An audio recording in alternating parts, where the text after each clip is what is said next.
Usalama kutoka eneo la Nanyuki kaunti ya Laikipia wameharibu zaidi ya lita 2,000 za pombe haramu. Maafisa hao wakisema kuwa pombe hizo ni mbaya sana kwa afya ya binadamu na wataendeleza vita kali dhidi yake. Wameweka wazi kuwa washukiwa katika eneo la Laikipia Mashariki wanatorokea maeneo mengine, ila watashirikiana na maafisa kutoka maeneo husika kuhakikisha kuwa hakuna yeyote atasazwa.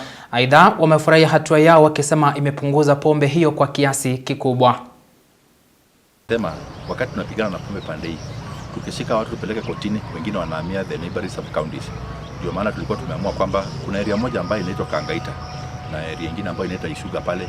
Hizo area zote tumeamua kuzivamia kwa sababu wao ndio wanafanya watu wa Nanyuki town waendelee kuwa wanauza pombe. So tukipigana hivi vita pande hii, pia hao watu wanajaribu kukimbia the neighboring sub counties, but we have decided as the security committee ya kwamba tutafuata mpaka pale. Nataka kuelezea wale watu wote ambao wanahusika na hizi pombe ambao ni illicit brews hapo upande wa Laikipia East, kwa kwamba wao wanaweza kukimbia lakini hawatajificha. We are coming for them and we shall ensure that Laikipia East is very safe na illicit brews.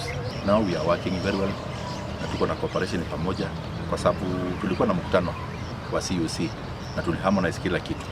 So tunaona kwamba hizo kesi kupeleka pale kotini zinaenda kwa haraka, na tunashukuru ile cooperation iko between the police ama the NPS and the judiciary.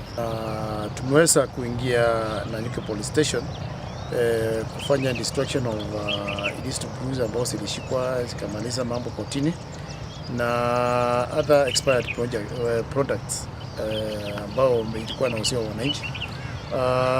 Tumemwaga liters za Kagara over 2,000 ambao zilikuwa zimeshikwa na zimeenda kotini na zingine Chang'aa, pure Chang'aa. And then kuna expired products ya pombe zingine zime expire 2024, 2023 na sikuwa kwa market. Kwa hivyo hiyo tumefanya leo tuweze kumwanga hizi vitu yote to destroy them because kesi imeisha kotini. That's why we are here.